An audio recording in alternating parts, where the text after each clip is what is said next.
Olá, seja muito bem-vindo ao canal do Contabilidade Societária. Quem vos fala é o professor Roberto Penha. Vamos dar continuidade hoje a uma série de vídeos que estamos falando sobre folha de pagamento. Hoje vai ser o vídeo 2 de 3. Portanto, tem uma série de conhecimentos prévios que existem materiais no formato de vídeo aqui no YouTube, bem como também no formato de podcast. Esses materiais, todos os links vão estar na descrição deste vídeo. Portanto, recomendo que você veja esse material anterior para que aí sim você foque neste vídeo. Contudo, se você já tem algum conhecimento prévio sobre folha de pagamento, talvez o que vai ser exposto aqui vá lhe atender. O que é que vamos tratar aqui nesse vídeo? Vamos falar sobre INSS patronal, o Fundo de Garantia por Tempo de Serviço, obviamente também é um encargo patronal. Vamos falar também sobre 13º, o cálculo da provisão, que tem que ser reconhecido mensalmente, para respeitar o regime da competência na contabilidade, bem como também das férias e o adicional de 1/3 constitucional de férias. Portanto, todo esse conteúdo vai ser exposto nesta aula. No terceiro vídeo, o 3 de 3, vamos ter aí sim os lançamentos contábeis no diário e no Razonete, não só dessas operações deste vídeo, bem como do vídeo anterior, o vídeo 1 de 3. Portanto, vamos ter em 3 vídeos uma visão geral. Vamos para a nossa aula. Tratando aqui sobre folha de pagamento e a parte patronal, é preciso fazer duas observações muito importantes. Primeiro, que não vamos estar abrangendo todas as possibilidades, é apenas uma vertente. Existe ao longo do tempo atividades até do próprio governo que tentam minimizar, como teve há um tempo atrás a desoneração da folha, que uma série de empresas tiveram a possibilidade, inclusive, de pagar o INSS sobre o faturamento e não sobre a folha de funcionários. Contudo, vamos trabalhar aqui partindo do que vai atender grande parte, a maioria das empresas Brasil afora. Se a empresa for do Simples Nacional, elas realizam o pagamento do INSS utilizando o DAS, documento de arrecadação do Simples, e esse documento ele trabalha com as alíquotas, com as faixas, respeitando a atividade da empresa e também o faturamento desta. Contudo, existem algumas exceções e nessas exceções se trabalha com um percentual de 20% sobre a folha de pagamento dos funcionários. Já empresas do lucro presumido e lucro real, que é o cenário base que vamos trabalhar aqui, elas têm a alíquota de 20%.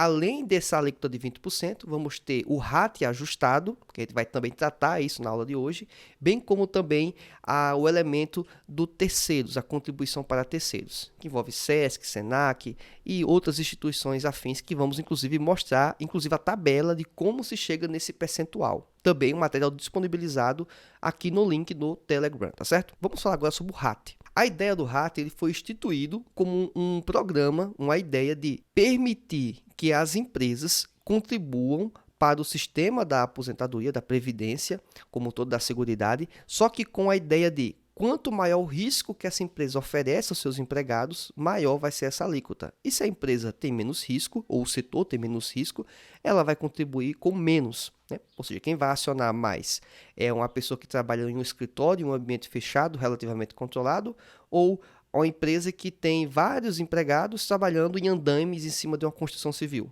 Então, perceba que existe sim um risco elevado para um setor e um outro menor, em eventuais acidentes. A partir disso, se cria uma tabela que se atribui valor mínimo, médio e máximo de gravidade. Vamos trabalhar aqui no nosso exemplo, daqui a pouco, o risco médio. Essa informação vai ser importante. Então, vamos se classificar em 2%, mas isso parte de 1%, 2% e 3%. Contudo, isso é uma observação de plano geral. Nós podemos ter uma empresa que é de um setor muito arriscado, mas que ela implementa uma série de cuidados, de zelos com os trabalhadores, que minimiza bastante os acidentes especificamente naquela empresa. Então, foi criado um mecanismo que permite reduzir esse fator que inicialmente o item mais alto, grave, é 3%, ou seja, pode ter um fator de redução. Bem como também ele pode ser inclusive ampliado, isso é importante falar. A mesma coisa acontece com aquela empresa, com aquele setor em que tem poucos acidentes em geral, mas só que ou uma empresa ou um grupo de empresas, elas podem estar tendo um comportamento fora da curva. Então, esse histórico vai ser considerado no FAP, que é o fator acidentário de prevenção. É um multiplicador calculado em cima dos critérios que daqui a pouco vamos expor, que verifica a acidentalidade na empresa. Ele varia de 0,5, meio, até 2. Portanto, a empresa que está na última faixa de risco, considerado grave, ela pode ter o seu RAT ajustado em até chegar a 6, porque 3 do fator específico, né, do RAT, e 2 do FAP, chegando a 6. Bem como também pode ter uma empresa que tem o fator mínimo, que é 1, e pode trabalhar com o FAP em 0,5, ou seja, vir a 0,5% a sua contribuição dentro do RAT ajustado. Perceba então que pode ter empresas contribuindo com 0,5% e empresas chegando até a 6%. Certo? Que são os extremos que estamos apresentando. Dadas essas informações, vamos considerar aqui o que é que se leva em conta para o FAP, só para você ter uma dimensão. A gente vai entrar aqui nas especificidades. Leva em conta a frequência dos acidentes de trabalho, leva em conta também os custos que vão ser onerados ao sistema, como o auxílio-doença, aposentadoria por incapacidade, né, ou até mesmo auxílio-acidente, e até a pensão por morte. Então, tudo isso vai influenciar no cálculo daquela empresa específica. Bem, também temos a gravidade. Quanto maior essa gravidade, e levando em conta a acionar o sistema da Previdência, né, partindo de ser algo que envolva superior a 15 dias, casos de invalidez e até mesmo as mortes, tudo isso vai também contribuir para esse cálculo. Então, o governo faz um cálculo, apresenta isso às empresas e isso vai estar definido. Lógico, isso pode ser recorrido na própria esfera administrativa. Lógico que você vai ter que ter um estudo ou alguns indícios mostrando que aquilo está equivocado, o cálculo do governo. Mas é assim que acontece. Então, para isso ter esse histórico, é preciso que a empresa exista há algum tempo. Quando a empresa está iniciando suas atividades, ela vai ter praticamente apenas o RAT. E o fator vai ser 1, porque vai ser exatamente a situação que está iniciando a empresa. Contudo, ao longo do tempo, em virtude dos acidentes ou não acidentes, ela vai ter esse fator adaptado à sua realidade. Apresentando aqui rapidamente um exemplo simbólico, daqui a pouco eu tenho na prática apresentar isso, tudo na prática.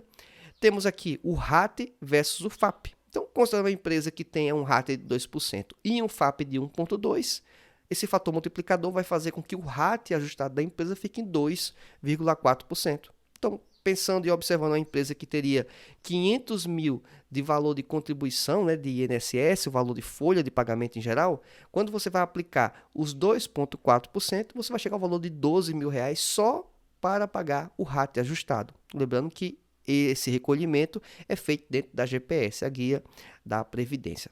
Bem, dessas informações, já podemos ir aí sim para o nosso Excel e apresentar isso com números, com informações bem pertinentes. O primeiro elemento que devo apresentar aqui para você é exatamente o cálculo do INSS. Esse cálculo do INSS, a base patronal é exatamente 20%.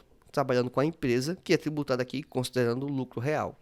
Você pode perceber, chegou aqui nesse primeiro vídeo e não viu o anterior, tem uma série de abas aqui. Essas abas são elementos que são considerados nessa planilha. Tudo isso aqui está interligado. Na verdade, essa aba específica em que estou, na verdade, não tem nenhuma ligação específica, porque ela é uma tabela de alimentação. Bem, no RAT ajustado temos 2, porque a empresa foi considerada no fator médio e o seu FAP inicial considerado 1, então ficou o número 2. Terceiros ficou 5,8 e aqui temos a informação que é setor de comércio, que colocamos, e o código do FEPAS 515. Em virtude dessas observações aqui apresentadas, como é que chegou nesses números? Algo bem simples. Se formos observar aqui, eu tenho uma pasta com uma série de documentos que estão disponíveis lá no canal do Telegram, para que você possa ter acesso à folha de pagamento. Apresento aí diversos elementos que vão ser importantes. Súmulas do TST, Manual de Orientação do E-Social, NR15, que vai tratar sobre insalubridade e periculosidade. Então, uma série de elementos aí que vão estar disponíveis para você. Dado essa informação, vamos considerar aqui o que é pertinente para a nossa situação específica. A primeira observação importante que quero trazer aqui para você é exatamente a ideia de saber qual é o setor para poder chegar à informação do RAT. E aqui temos as atividades respeitadas, o CNAE, juntamente com a descrição da atividade e a alíquota específica. Cultivo de arroz, 3%, por exemplo. Aí você vê que aqui está em 2%. Cultivo de abacaxi. Então, perceba que algumas atividades têm um risco maior, outras menor. Cultivo de açaí, 1%. Isso aqui é para o cálculo do RAT. Então, perceba que essa escolha não é aleatória. Existe uma tabela para isso. Essa tabela eu estou deixando disponível para você. Anexo 2. Esse anexo 2 ele vai indicar qual é o cálculo, né? Essa tabela 2 vai indicar qual é a sua classificação dentro das atividades considerando o FEPAS, que é o grupo por atividade. As mais comuns, em grande parte do Brasil, é o 507 e o 515. E nós vamos enquadrar a nossa como 515, porque eu coloquei aqui a empresa como empresa comercial. Então, tem comércio atacadista, comércio varejista, todos eles estão na código 515. Ao observar o anexo 3 da legislação específica, temos aqui explicando como se chega no total de terceiros. Essa informação aqui é muito interessante, porque está indicando aqui 5.8 para o 507. 515, que é o que nós estamos procurando, ele também é 5.8. Perceba que a contribuição é 2,5 para a salário de educação, 0,2 para o INCRA, 1% para o SENAC, 1,5 para o SESC, né? Quem é comerciário principalmente, tem aquela carteirinha, tem uma série de benefícios sendo associados ao SESC. Você percebe que quem financia o SESC é a empresa pagando em cima desse percentual, né? E o Sebrae 0,6. Tudo isso totaliza 5,8. Então perceba que esse número de 5,8 que consta na nossa tabela não é algo aleatório. Ele tem uma base para isso. Portanto, temos a informação aqui de 27,8%, que corresponde à alíquota total de INSS que a empresa vai estar assumindo. Bem, dado essa explicação de como chegamos nesse número, vamos para a prática. Calcular o INSS. A nossa planilha está toda parametrizada, configurada automaticamente para que os cálculos sejam feitos, sem você ter o mínimo de, digamos, interferência. Esse é um caso em que você não vai ter interferência nenhuma se você fizer o cálculo dentro da planilha, porque a planilha já faz isso automaticamente. A base de cálculo, 15.204,68, está na nossa planilha, na base dela, na aba Folha de Pagamento, onde consta base de cálculo do INSS, o total 15.204,68 centavos. Essa informação vai ser automaticamente puxada para a aba de cálculo do INSS patronal. O mesmo se aplicou para a base do FGTS, que daqui a pouco a gente chega lá. A nossa alíquota, 27,8, você pode observar pela fórmula, que está puxando exatamente a aba de tabela INSS patronal. Então, você perceba que o que você pode ajustar aqui na planilha é exatamente esse ponto. Se eu quiser colocar 4%, 4%. Se eu quiser colocar 5,8%, que é o caso, 5,8%. Perceba que isso muda automaticamente. Vamos supor que o rato ajustado da empresa foi 2,5%. Né? Após aquele cálculo que já mencionamos como funciona. Você vem aqui, perceba que agora a alíquota é 28,3 e já fez um novo cálculo aqui do valor devido de INSS do mês. Vamos deixar aqui da forma como estávamos trabalhando inicialmente, 2%. E agora temos aqui a nossa base de cálculo, a alíquota de 27,8, temos o valor devido, R$ 4.226,90 centavos. Aplicando esse raciocínio para o FGTS, temos aqui a mesma base, a alíquota de 8%, e você também não precisa alimentar essa alíquota aqui, porque na parte de aba inicial, logo no início da nossa planilha, temos aqui a informação dados iniciais, FGTS, 8%. Então, feito isso, podemos também já ter o cálculo sendo automatizado. E aí, 15.204,68 vezes 8%, valor devido, R$ 1.216,37 centavos. Portanto, temos a parte do INSS e a parte do FGTS. O FGTS, rapidamente, é o Fundo de Garantia por Tempo de Serviço. A empresa é a responsável por arcar por essa contribuição, em que o trabalhador, ao ser demitido, ele vai ter acesso a esse seguro, permitir que o trabalhador não fique em uma situação precária logo de imediato, quando é demitido. Lógico que ele tem seguro-desemprego e outras vantagens, mas essa é uma das vantagens que o trabalhador tem. Ele pode usar o FGTS em inúmeras situações, como financiamento habitacional, em situações em que acontece um desastre na própria cidade em que ele mora, que ele foi afetado, casos de doença. Então, tem uma série de itens que permite que o trabalhador possa acessar o FGTS. Mas geralmente eles não são tão bons, né? Todas as formas de acesso tendem a não ser tão positivas. Esse emprego do INSS e do FGTS permite que nós tenhamos já um elemento para fazer depois os nossos lançamentos contábeis, que não vão estar nesse vídeo, ou estar no vídeo 3 de 3. Porque agora a gente vai falar e comentar rapidamente um pouquinho sobre o 13º. 13º e as férias. Fazer o cálculo dele. E você pode me perguntar, professor Roberto, por que é necessário fazer isso, já que é uma obrigação da empresa, caso do 13º, pagar lá o final do ano, novembro e dezembro, a primeira parcela e a segunda parcela? Bem, a questão não é por causa do desembolso financeiro, e sim pelo respeito ao regime da competência. Até porque a discussão sobre a contribuição, né, a necessidade de pagar o 13º se deu porque o empregado trabalhou cada um dos meses do ano, né, ou pelo menos uma faixa, se ele foi contratado durante o período do ano. Então, não é justo contabilmente onerar os meses de novembro e dezembro como os responsáveis por essa despesa. Na verdade, quem compôs essa despesa foram todos os meses. Então, se o trabalhador tem lá um 13º para receber de R$ 2.000, vamos considerar aqui de forma geral, e vamos também desconsiderar aqui os descontos que nós sabemos que temos. Se for pagar R$ 1.000 em novembro e R$ 1.000 em dezembro, eu tenho que constituir uma provisão para isso, um orçamento, despesa versus o passivo. Se eu faço isso apenas em novembro e em dezembro, eu estou penalizando esses 2 meses, com uma despesa que não é apenas de novembro e dezembro. E só está se pagando R$ 2.000, se o salário dele é 2.000 daquele trabalhador, exatamente porque ele trabalhou janeiro, fevereiro, março, todos os meses do ano. Então, portanto, é necessário você fazer o lançamento mensal desse 13º. Só que você vai fazer a parcela que cabe aquele mês, lógico. Até porque se o trabalhador for demitido, ao longo do período, ele vai receber esse recurso no mês que ele foi demitido. E quando isso ocorre, já tem a provisão feita, é feito apenas o pagamento, o desembolso.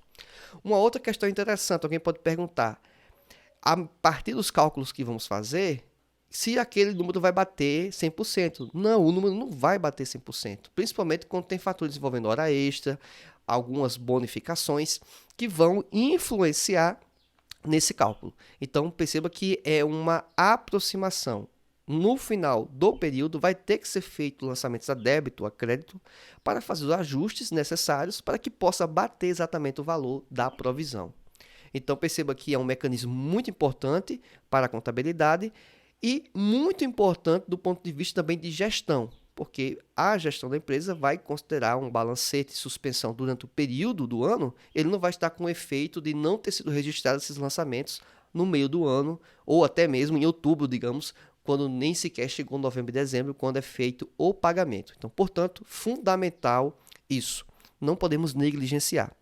Dada essa informação, essa explicação, vamos aqui para o cálculo. A base de cálculo que vamos considerar é a mesma do que consideramos para o INSS e FGTS. No nosso caso específico, vou até voltar aqui na planilha folha de pagamento para poder expor para você por que esse valor não é o total de vencimentos. Se você for observar o total de vencimentos da empresa no período, foi de R$ 16.064,50. Só que tem 2 itens que não podem se enquadrar aqui, que foi a ajuda de custo, um reembolso para esse trabalhador aqui, e salário família. Esses 2 itens ficam de fora. Então, portanto, a partir disso, nós temos elementos que podemos chegar na base de cálculo, que inclusive está aqui logo abaixo, certo? Os totais, R$ 15.204,68. Dadas essas informações, podemos agora sim ter a nossa base efetiva para o cálculo do 13º e também das férias e o seu constitucional de 1/3. O valor aqui de 15.204 está vindo automaticamente, nossa fórmula. A quantidade de meses, coloquei 12 meses. E temos uma provisão mensal, naquele mês, de R$ 1.267,06. Perceba que essa provisão está levando em conta uma espécie de média. Esse é o efeito interessante. Porque se durante o ano, em junho, sai metade dos trabalhadores, a provisão vai ficar com uma base muito menor. Mas perceba que vai fazer sentido aquele número. Esse é um ponto muito interessante. Daqui a pouco chegamos nas linhas aqui 5 e 6, explicar rapidamente o que é essa provisão de INSS e de FGTS. A mesma coisa vamos aplicar agora para as férias. Eu tenho uma base de cálculo semelhante, 15.204,68, a quantidade de meses 12. Chegamos ao valor que seria devido de férias de R$ 1.267,06. Raciocínio, você percebe que o valor é idêntico à provisão do 13º, só que tem um fator adicional, que é 1/3 constitucional. Nas férias, é atribuído mais esse encargo para a empresa. Como eu chego nesse número? É simplesmente pegar o valor das férias, a base que já foi enquadrada para o que seria as férias normal, o valor da base de cálculo dividido por 12, que seria correspondente a um mês de trabalho daquela pessoa, ou, no caso aqui, uma série de trabalhadores, estou lançando todos eles em conjunto, e eu pego esse número e divido por 3. É 1/3, então 33,3333, então infinito. Chegamos ao valor de R$ 422,35. Então, o valor efetivo da provisão mensal, que vai ter que ser contabilizado na organização, é os R$ 1.267,06 mais R$ 422,35, totalizando R$ 1.689,41. Dadas essas informações, podemos trabalhar agora em cima da provisão do 13º e das férias, levando em conta a repercussão tributária. Isso mesmo, repercussão tributária. E antes de eu concluir esse raciocínio, eu até aproveito e peço a oportunidade para você considerar se inscrever no canal do Contabilidade Societária.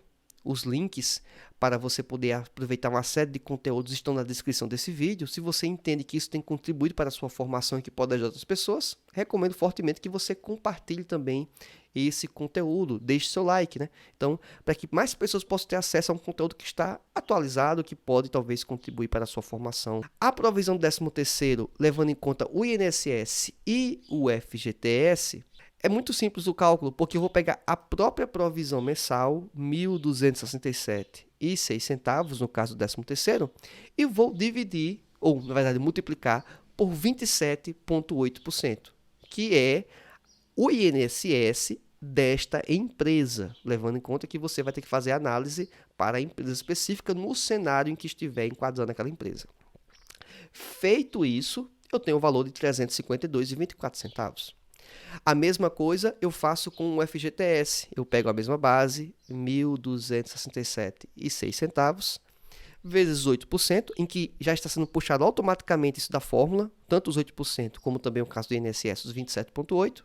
Eu tenho o valor de R$ 101,36. Então, vou fazer o lançamento na contabilidade posteriormente no próximo vídeo, a repercussão do 13º, a provisão geral dele, e a repercussão dos tributos, porque a empresa vai ter que pagar INSS e vai ter que pagar FGTS. Agora, vamos pular aqui ao lado e vamos fazer também o mesmo raciocínio empregar para as férias e mais seu 1/3 constitucional. Se for observar aqui, temos o valor de R$ 469,66, que foi obtido pela multiplicação de R$ 1.689,41, que foi a provisão de férias mais 1/3, multiplicado por 27,8, que é o INSS. A mesma coisa fizemos com o FGTS, já com a alíquota de 8%, e chegamos ao valor de R$ 135,15. Fazendo isso, concluímos o raciocínio de montar a provisão de 13º, de férias e a repercussão tributária desses elementos. Feito isso, cobrimos no vídeo 1 a situação da folha de pagamento, a repercussão dos trabalhadores, né? A folha de pagamento, lá como ele vê lá o contra-cheque, de certa forma. No item 2 desse vídeo, falamos sobre a parte empresarial de fato, cobrimos INSS, FGTS, 13º e férias. No próximo vídeo, vamos cobrir a parte dos razonetes e do diário. Espero que esse vídeo tenha sido útil para você e que talvez contribua para a sua formação profissional. Se você achou que esse conteúdo vale a pena para outras pessoas, recomendo fortemente que compartilhe com elas, se inscreva no canal e, lógico, deixe o like aqui no vídeo. Vejo você na próxima aula e até mais. Tchau, tchau.